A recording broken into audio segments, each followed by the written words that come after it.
बिस्मिल्लाहिर्रहमानिर्रहीम, अस्सलाम वालेकुम जी। आज की वीडियो मेरी किसान भाइयों के लिए है जिनको आज की गुड न्यूज़ तो मिल ही गई होगी, लेकिन जिन किसान भाइयों को आज की गुड न्यूज़ नहीं मिली उन्हें मैं बताता चलूँ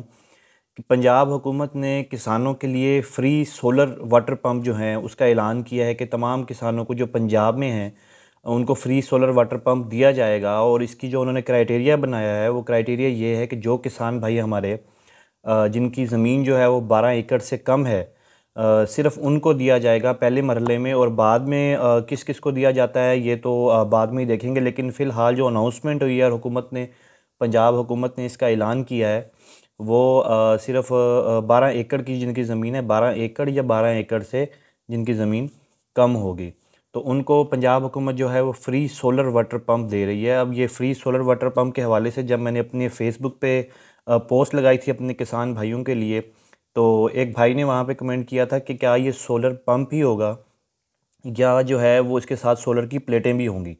तो उनका सवाल मुझे काफ़ी वैलिड लगा, तो मैंने इसको कंफर्म किया महकमा ज़राअत की तरफ से। और महकमा ज़राअत ने ये कहा कि जब ये वाटर पंप आएंगे हमारे पास तो सोलर की जो प्लेट्स हैं वो भी साथ ही होंगी। और जब भी हम सोलर वाटर पंप किसी के लगा के आएंगे, क्योंकि इसकी इंस्टॉलमेंट भी गवर्नमेंट ने ख़ुद ही करनी है, जो किसान भाई हैं उन्होंने किसी किस्म का कोई ख़र्चा नहीं करना, तो उन्होंने कहा कि जब हम इसको लगा के आएंगे तो हम सोलर प्लेट्स भी साथ लगा के आएंगे। लेकिन फ़िलहाल तक जो उनकी जो सामान है इसका सोलर के हवाले से वो महकमा ज़राअत को भी अभी मौसूल नहीं हुआ। लेकिन उन्होंने मुझे कंफर्म किया है कि जो वाटर पंप है उसके साथ जो है वो सोलर प्लेट्स भी होंगी। अब इसका फ़ार्म वगैरह कैसे लेना है आपने और किस तरीके से उसको फ़िल करना है, इसमें आगे बात करते हैं। लेकिन इससे पहले मैं एक छोटी सी ज़रूरी बात ज़रूर करूँगा कि बज़ाहिर ये एक अच्छा बड़ा कदम है पंजाब हुकूमत का हमारे किसान भाइयों के लिए। लेकिन अगर हम ओवरऑल इसको देखें, जो हमारे किसान भाई अगर इस टाइम मुझे देख रहे हैं तो वो मेरी बात से इत्तेफाक करेंगे। लेकिन जो लोग किसान नहीं हैं उनके लिए ये समझना शायद मुश्किल होगा कि किसानों को ये शायद बहुत कम है। मेरे ख़्याल के मुताबिक हम पाकिस्तान के अंदर जो किसानों के साथ सलूक हो रहा है और किसानों को जो चीज़ें दी जा रही हैं वो बहुत ज़्यादा कम है, बनिस्बत इसके कि जो दूसरे ममालिक में किसानों को दी जाती हैं। तो कुछ गवर्नमेंट्स हमेशा आई हैं पाकिस्तान में जिन्होंने किसानों का ख्याल रखा है, हर कोई अपनी तरफ से कोशिश करता है, लेकिन एक जो बेहतर तरीका है और जो बेसिक हक़ है किसान का वो हमारे मुल्क में नहीं मिलता। ये बड़ी अच्छी काविश है पंजाब हुकूमत की किसानों के लिए, लेकिन मैं समझता हूँ ये बहुत कम है। किसानों का जितनी मेहनत होती है, जिनके उनके अखराजात होते हैं, अगर वही हम उनको रिटर्न करें एक अच्छे वैल्यू के साथ, तो मैं समझता हूँ कि हमारे मुल्क में किसान जो हैं वो खुशहाल भी होगा। और जब किसान खुशहाल होगा तो हमारा मुल्क जो है वो भी तरक्की करेगा, महंगाई की जो लहर है वो ख़त्म होगी। किसान, हम लोग कह तो देते हैं कि किसान जो है वो मईशत जो है वो रीढ़ की हड्डी है, किसान हमारे रीढ़ की हड्डी रखता है मईशत में, लेकिन हम उसका वो ख़्याल नहीं रखते, या यूँ कह लें कि हम अपनी रीढ़ की हड्डी का ख़्याल नहीं रखते, तो जिसकी वजह से हम सही तरह खड़े नहीं हो पा रहे। तो ये बेसिक चीज़ है जो हमें इस पे सोचना चाहिए और ये अच्छा कदम है पंजाब हुकूमत का, मैं इसको अप्रिशिएट करूँगा। लेकिन हमें इससे भी बढ़ के करना चाहिए अपने किसान भाइयों के लिए। जो 12 एकड़ तक तो चलें ये पॉलिसी है उनकी, लेकिन जो 12 एकड़ से जो अबव लोग हैं जिनके पास ज़्यादा ज़मीन है, किसान वो भी खुशहाल नहीं है इस वक्त, तो हमें इस बारे में भी सोचना चाहिए। और चलते हैं जी फार्म की तरफ। फार्म आप इस टाइम स्क्रीन पर देख रहे होंगे। इसको कैसे डाउनलोड करना है और आपने कहाँ से हासिल करना है वो मैं आपको बताता हूँ, लेकिन सबसे पहले जो हम इस पे डिस्कस करते हैं कि इसको फिल किस तरीके से करना है। देखें जी, ये ऊपर लिखा हुआ है बख़िदमत जनाब। अब ये बताना इसलिए भी ज़रूरी है क्योंकि हमारे बहुत सारे किसान भाई जो हैं वो फॉर्म फिल नहीं कर पाएंगे, चूँकि किसान का जो हमारा किसान भाइयों का तबका होता है वो बहुत ज़्यादा ऐसा होता है जो इस चीज़ों को इतना ज़्यादा नहीं समझता। तो इसलिए मैंने ये ज़रूरी समझा कि उनको ये समझाऊँ कि किस तरीके से आपने इस फॉर्म को फ़िल करना है, कहाँ जमा करवाना है, सारी डिटेल्स आपको। सबसे पहले आप ऊपर देखेंगे जो गौर करने वाली चीज़ है इस फॉर्म में वो है बख़िदमत जनाब डिप्टी डायरेक्टर ज़राअत, और आगे लिखा हुआ है इस्लाह आपाशी। तो यहाँ से आप अंदाज़ा कर सकते हैं कि ये जो एप्लीकेशन फ़ॉर्म है बेसिकली ये एक दरख्वास्त है जो आपने देनी है। किसको देनी है? बख़िदमत जनाब डिप्टी डायरेक्टर ज़राअत। तो यहाँ से आपको अंदाज़ा हो जाना चाहिए कि आपने ये दरख्वास्त किसको देनी है, लेकिन फिर भी मैं आगे आपको बताता हूँ कि आपने इसका जो प्रॉपर फॉर्म है कौन सा इस्तेमाल करना है। इसमें सबसे पहले डिटेल जो आपने देनी है वह किसान का नाम। यानी कि जो शख्स अप्लाई कर रहा है उसमें बेसिक चीज़ आपने ये देखनी है, किसान जो अप्लाई कर रहा है उसी के नाम पे 12 एकड़ जो है या उससे कम जो ज़मीन है वो उसके नाम पे होनी चाहिए। उसमें आएगा वो किसान का नाम, उसमें आ जाएगा, उसके आगे वालिद का नाम आ जाएगा, और फिर फार्म यानी कि जो रकबे का पता है, जो आपकी ज़मीन है जहाँ पे आपका रकबा है उसका जो एड्रेस है आपने एग्जैक्ट वही लिखना है। और वो जो आपकी होगा रजिस्ट्री वगैरह, जो इंतकाल वगैरह जो उसके ऊपर लिखा होता है, आपने वही एड्रेस सेम इसमें देना है। आपकी तहसील आ जाएगी जी, आपका ज़िला आ जाएगा, आपका मोबाइल नंबर आ जाएगा, फिर आपका मुस्तकिल पता आ जाएगा जी। और उसके बाद फिर मुस्तकिल पता में जो आपके आईडी कार्ड पे आपने देखा है कि एक मुस्तकिल पता होता है, एक दूसरा आर्जी होता है, तो जो मुस्तकिल पता है उसके भी तहसील ज़िला और आपका फिर मोबाइल नंबर आ जाएगा। और कुल ज़ाती रकबा एकड़ में, अब ये जो आपका जितना रकबा है, ऊपर जो आपने लिखा था वो रकबे का एड्रेस लिखा था, और आपका रकबा कितना है, 2 एकड़, 3 एकड़, 5 एकड़, 10 एकड़, कितना आपका रकबा जो है वो आपने उसकी मुकम्मल डिटेल लिखनी है। और आगे काश्ता गैर काश्ता, यानी कि उसमें से आपने कितना काश्त किया हुआ है और कितना आपने काश्त नहीं किया हुआ, वो मुकम्मल डिटेल आपने देनी है। ये यूँ समझ लें आसान अल्फाज में कि आपने कहीं आपकी जो एकड़ ज़मीन है आपकी कितनी, तो आपने उसमें कोई डेरा वगैरह बनाया हुआ है, कुछ काश्त आप नहीं कर रहे, या वैसी किसी वजह से आपने छोड़ा हुआ है, या बहुत सारे किसानों की ये बात होती है जी कि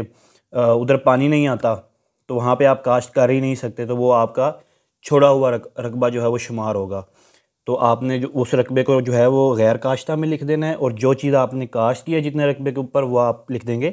काश्ता के अंदर। आ गया जी खेतों का मरबा और एकड़ नंबर जहां आप सिस्टम लगाना चाहते हैं, यानी कि जो आप जिधर सिस्टम लगाना चाह रहे हैं और जिस सिस्टम में आपने कितना वो जगह छोड़ी हुई है, ये आप इस पर यहाँ पे आप ये चीज़ गौर करनी है कि देखिए आपका जो कुल ज़ाती रकबा है वो तो ऊपर आ गया है ना, वो आपने जो है कुल ज़ाती रकबा 4 नंबर के अंदर आपने उसको लिख दिया, लेकिन 5 नंबर में आपने लिखना है कि आप कितनी जगह दे सकते हैं अपने सोलर सिस्टम के लिए। इस चीज़ का भी इन्होंने अंदाज़ा करना है कि आपके आया जगह भी पड़ी है, क्योंकि आपने देखा होगा कि सोलर प्लेट्स जो होती हैं वो काफ़ी सारी जगह लेती हैं। जौन सा है जब भी आप सिस्टम लगाते हैं पंप तो इतनी जगह ही लेगा, वो पंप की जो डिटेल्स हैं वो आगे आएंगी, लेकिन जो सोलर प्लेट्स हैं उसके लिए भी काफ़ी जगह चाहिए होती है। तो क्या आया आपके पास उतनी जगह भी है, तो इसलिए ये पूछ रहे हैं कि खेतों का एकड़ नंबर जहां आप सिस्टम लगवाना चाहते हैं वो भी आपने लिखना है कि आपके खेतों में कौन सा वो एकड़ नंबर है जहाँ पे आप सिस्टम लगवाना चाहते हैं और क्या वहाँ पे जगह भी है या नहीं है, तो आपने वो एकड़ नंबर इसके अंदर मेंशन करना है। उसके बाद आ जाएगा जी ज़ेरे काश्त फसलें। मेरे ख्याल में ये कोई बताने की ज़रूरत नहीं है कि आपने क्या क्या चीज़ जो है वो काश्त की हुई है। तो उसके बाद वो बाग फसल या बाग जिसके लिए आप सिस्टम लगवाना चाहते हैं, अगर आपका कोई बाग है या आपने कोई फसल लगवाई हुई है, आपने गंदम लगाई हुई है, आपने कपास लगाई हुई है, तो वो चीज़ें फसल में आ जाएंगी। या आपका कोई बाग है, आपका आमों का बाग है, आपका माल्टे का बाग है, तो वो आपने फिर लिख देना बाग में कि आपकी फसल है, या आपने मुकम्मल यानी कि अपनी डिटेल देनी है। आपका बाग है या आपकी जौन सा है कोई फसल है, तो आपने वो लिख देना है, यहाँ उसका नाम, आपने कौन सी चीज़ लगाई हुई है, उस चीज़ का जो फल आपने कोई सब्ज़ी या कोई चीज़ जो आपने लगाई हुई है काश्त की हुई है वो आप यहाँ पे डिटेल देंगे। अगर आपका बाग लगा हुआ है तो आप फसल के आगे कुछ नहीं लिखेंगे, फसल लगी हुई है तो फसल के आगे लिख देंगे जी मैंने गंदम लगाई है, तो बाग के आगे आप कुछ नहीं लिखेंगे। कितने रकबे पर ड्रिप यानी कि स्प्रिंकल सिस्टम लगवाना चाहते हैं, अब आपका कितना रकबा काश्त है वो आपका रकबा सारा ही आ जाएगा। जिस तरह से ऊपर डिटेल्स आ रही हैं सेम उस तरीके से आपने आगे भी लिख देना है कि कितना रकबा है जिसके ऊपर आप, अब आपको कितने रकबे के लिए चाहिए, आपको कितने रकबे के लिए आप समझते हैं ज़रूरत है आपको। अब देखिए कि एक नहरी सिस्टम है, ये यहाँ पे थोड़ा सा समझ लेते हैं इस चीज़ को कि आपकी समझ लें जी 12 एकड़ आपकी ज़मीन है और आपकी 6 एकड़ के ऊपर जो है वो आपके पानी आ रहा है, नहरी सिस्टम आपका आ रहा है, लेकिन 6 एकड़ के ऊपर आपको मसला है, वो ज़मीन ऊपर है, वहाँ पानी नहीं जाता, या किसी किस्म का कोई मसला है, तो आप यहाँ पे 6 एकड़ लिखेंगे। ये चीज़ दोबारा सुन लीजिए कि आपकी जितनी ज़मीन के ऊपर इजीली पानी नहरी लग रहा है, आपको कोई परेशानी नहीं है, वो आप जिक्र नहीं करेंगे, लेकिन यहाँ पे आप वो लिखेंगे कि आपकी कौन सी ज़मीन को मसला है, आपकी कितनी एकड़ ज़मीन जो है जिसको पानी नहीं लग रहा। क्योंकि बेसिक मकसद जो है वो इस पॉलिसी का लोगों को ये चीज़ सप्लाई करके देने का, लोगों को फ्री सोलर वाटर पंप देने का मकसद ये है कि उनकी पानी की परेशानी जो है वो ख़त्म हो जाए। हाँ जी, आगे आ जाता है जी कौन कौन सी दूसरी फसलें काश्त की जाती हैं, यानी कि अभी जो आपने फसल लगाई हुई है आपने, वो तो आपने ऊपर लिख दिया, लेकिन इसके अलावा आप क्या क्या काश्त करते हैं साल में, कभी क्या काश्त करते हैं, कभी क्या काश्त करते हैं, तो वो सारी डिटेल्स आपने लिख दी हैं कि आप किस किस चीज़ की काश्तकारी करते हैं पूरे साल में। ये नहीं कि जो अभी लगी हुई है, जो अभी लगी आपने लगाए हुई जो फसल वो तो लिखी हुई है, आपने ऊपर लिख दी है, 7 नंबर कॉलम में आपने लिख दिया उसको। लेकिन ये जो है 9 नंबर कॉलम, इसमें आपने लिखना है कि आप इसके अलावा और कौन कौन सी चीज़ें अपनी फसल में लगाते हैं। अच्छा जी, आबपाशी का ज़रिया ट्यूबवेल, नहर, कुआँ, वही बात आ गई कि आप पहले, आपके पास नहर है, आप पहले क्या चीज़ इस्तेमाल करते हैं, नहर, कुआँ या ट्यूबवेल। अब यहाँ पे देखें कि अगर आपकी सारी ज़मीन को भी नहर लगती है, नहर का पानी लगता है, तो फिर भी आप जो है वो सोलर वाटर पंप लेने के लिए अहल हैं, एलिजिबल हैं, क्योंकि नहरी पानी से बेहतर पानी ये होगा और ये आपके ना सिर्फ फसल को बेहतर रखेगा, इसको आप कभी भी दिन में यूज़ कर सकते हैं। नहर बंदी का तो आपको पता है कि उसकी कोई टाइमिंग होती है, किस टाइम उसका टाइम है, उस टाइम है, तो लोगों की फसलें जो है वो बड़ी मुतासर हो जाती हैं। तो उस चीज़ को ख़त्म करने के लिए, आपको एक बिल्कुल मज़बूत किसान बनाने के लिए, तो ये चीज़ जो दी गई है, तो आपको, आप नहर का जो पहले आप चीज़ इस्तेमाल कर रहे हैं वो आप इसके अंदर अपनी डिटेल्स लिख देंगे। उसके बाद ये पानी की क्वालिटी, मौजू गैर मौजू, आप पहले क्या समझते हैं कि आपको जो पानी की क्वालिटी, आपकी जो फसल है जो आपने लगाई हुई है वो उसको जो आप, उस फसल को जो आप पानी लगा रहे हैं, जो ऊपर उन्होंने डिटेल दी कि ट्यूबवेल का लगा रहे हैं, नहर का लगा रहे हैं, कुओं का लगा रहे हैं, आप क्या समझते हो आपकी फसल के लिए मौजू हैं या गैर मौजू हैं? वो ज़ाहिर बात है आप गैर मौजू लिखेंगे क्योंकि आपने सोलर वाटर पंप लेना है। लेकिन अगर मौजू में लिख देंगे तो कोई इशू नहीं है, लेकिन वो बेसिकली डिटेल मांगना चाह रहे हैं कि आपका पहले आप क्या समझते हैं कि क्या आपकी फसल ठीक नहीं है, तो वो यहाँ पे आप उसकी डिटेल देंगे। ट्यूबवेल है तो ट्यूबवेल की गहराई देंगे आप, और पंप का साइज़, अगर कोई पहले पंप लगा हुआ है तो उसका साइज़ भी देंगे, क्योंकि पहले जो पंप लगा होगा ज़ाहिर बात है वो बिजली वाला होगा। तो उसके बाद आ जाएगा जी डीजल इंजन, हार्स पावर, अगर कोई मोटर लगी हुई है तो कितने हार्स पावर की है, या कोई डीजल इंजन वगैरह, जो सारी डिटेल्स जो है वो आप यहाँ पे इसको दे देंगे जो पहले आपके लगे हुए हैं। उसके बाद जी क्या बिजली की सहूलत है आपके वहाँ पे, ये भी आप डिटेल देंगे, क्या आपके जो ज़मीन, आपको जो रकबा है वहाँ पे बिजली की सहूलत है या नहीं है, और ज़रूरी कनेक्शन है वहाँ पे या घरेलू कनेक्शन है, आपने जो पहले कनेक्शन अपनी ज़मीन के ऊपर लगाया हो वो ज़रूरी है या घरेलू है, वो आप यहाँ पे डिटेल दे देंगे। अगर ज़रिया आबपाशी नहरी पानी है तो इसको जमा करने का क्या इंतज़ाम है, अगर ज़रिया आबपाशी नहरी पानी है तो इसको जमा करने का क्या इंतज़ाम है, यानी कि आगे लिखा हुआ है अगर तालाब है या कच्चा या पक्का, कोई आपने उसको स्टोर करने के लिए कोई तालाब वगैरह बनाया हुआ है, जो अगर आपने नहरी पानी का आपका सिस्टम लगा हुआ है, उस पानी को स्टोर करने के लिए कोई सिस्टम है आपके पास, हाँ या नहीं, वो आप यहाँ पे डिटेल देंगे।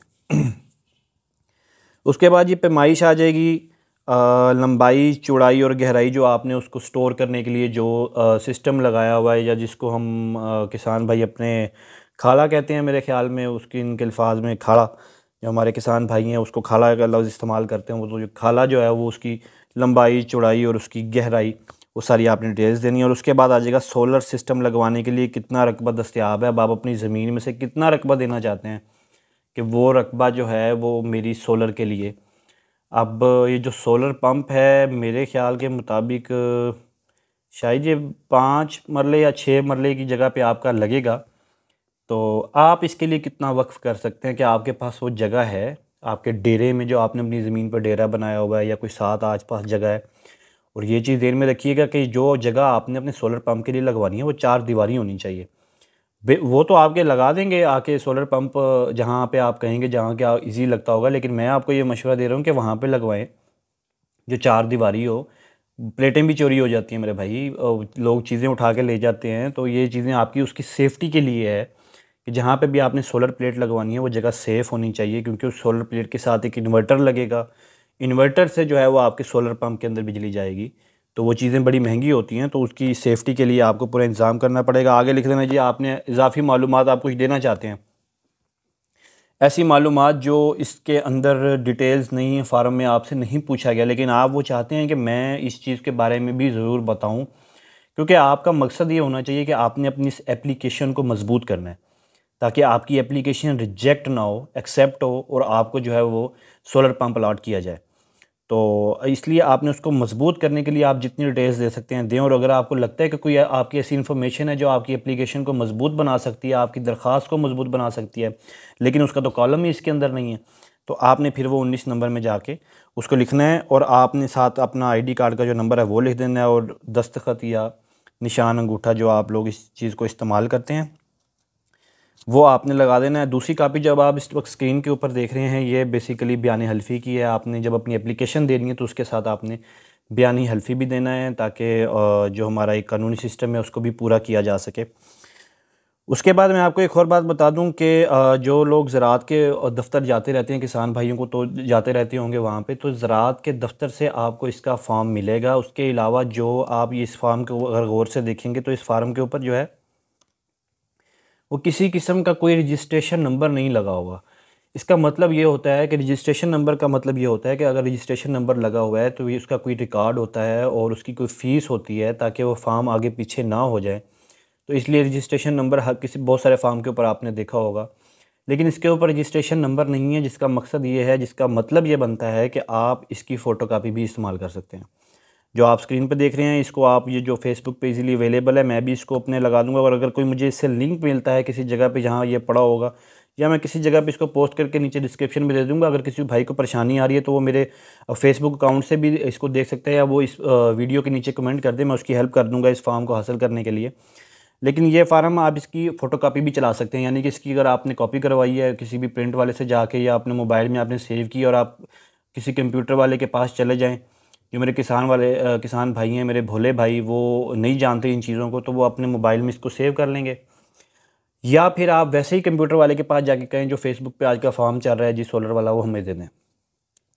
ये फ़ोटोकॉपी भी इसकी चल जाएगी। ये मैंने ज़राअत वालों से चीज़ कंफर्म करके आपको बता रहा हूँ कि आप इसकी फ़ोटोकॉपी भी चला सकते हैं और इसकी फ़ोटोकॉपी चला के आपने जौन-सा है अब इसको जमा किधर करवाना है, आपने जब इसको फ़िल कर लेना है और साथ में इसकी ये बयान हल्फ़ी लग जाएगा, तो आपने जो ओन फार्म वाला जो पंजाब का वाटर मैनेजमेंट के हवाले से दफ़्तर होता है, ज़राअत का ही एक डिपार्टमेंट है ओन फार्म वाटर मैनेजमेंट, आपने वहाँ उनके दफ़्तर में जाना है और इसको जमा करवा देना है। और उसके बाद जब इसकी डेट आएगी जो गवर्नमेंट ने क्योंकि जो गवर्नमेंट ने इसका ऐलान किया जब पॉलिसी का, तो गवर्नमेंट ने ये कहा है कि हम इसको फ़ौरन आज से ही इस पे अमल दरामद शुरू है। आज से ही अमल दरामद का मतलब ये हो गया कि 1 हफ़्ते के अंदर, इस हफ़्ते ना सही तो नेक्स्ट वीक में जो है अगले हफ़्ते इसके ऊपर जो है वो दरख्वास्तें लेना शुरू कर देंगे और आपको दरख्वास्तों के नंबर भी अलॉट देना करना शुरू कर देंगे। लेकिन अगर आप अपने इलाके की ज़राअत वालों से रब्ता करें, अगर आप पंजाब में हैं तो ये भी ज़हन में रखें कि ये सिर्फ़ पंजाब के लिए है और हमारी दुआ है कि पूरे पाकिस्तान में जितने किसान भाई हैं उनको इस तरह की सहूलियात मिलें, जल्द अज़ जल्द मिलें ताकि हमारा किसान खुशहाल हो। लेकिन ये सिर्फ़ इस वक्त पंजाब के लिए है, तो पंजाब के जो हमारे भाई हैं वो वहाँ जो ओन फार्म वाटर मैनेजमेंट का जो ज़राअत के अंदर, एग्रीकल्चर के अंदर जो डिपार्टमेंट होता है वहाँ पे जाएँ। उधर जाके ये फ़ार्म आप जमा भी करवा सकते हैं। अगर आपको फ़ार्म कहीं से नहीं मिल रहा तो आपको वहाँ से फ़ार्म भी मिल जाएगा, आप इसको फ़िल करें। फ़िल करने का मैंने आपको तरीका बता दिया है। ऑनलाइन कोई प्रोसीजर नहीं है, हमारे किसान भाई ऑनलाइन ज़्यादा तवज्जो नहीं देते, इसलिए गवर्नमेंट ने इसका ऑनलाइन अभी तक कोई सिस्टम नहीं रखा। आगे देखते हैं किस तरह करती है गवर्नमेंट, और अगर वो कोई सिस्टम होगा तो मैं आपको अपने इसी चैनल के थ्रू अपडेट भी कर दूँगा। और इसकी जो डेट्स आई हैं, इसकी अलॉटमेंट वगैरह की, कब मिलने वाले हैं ये सोलर पंप, और इसका प्रोसीजर आगे जो मुकम्मल किस तरीके से चल रहा है, किस किस को अलॉट हुए हैं, वो मुझे इंशाल्लाह ताला जिस तरह इन्फॉर्मेशन मिलेंगी मैं अपनी यूट्यूब चैनल के ऊपर अपलोड भी कर दूँगा। तो बहुत सारी दुआएं हैं अपने किसान भाइयों के लिए। अल्लाह ताला हमारे किसान भाइयों की मुश्किलात आसान करे। और ये जो सहूलत मिली है मेरे नज़दीक ये कुछ भी नहीं है। मैं चाहता हूँ कि पाकिस्तान के किसानों को इससे भी बढ़ के चीज़ें मिलें, ताकि किसान खुशहाल होगा तो मेरा वतन खुशहाल होगा, और अगर मेरा वतन खुशहाल होगा तो हम सब खुशहाल होंगे। आप सबका बहुत शुक्रिया। अल्लाह हाफ़िज़।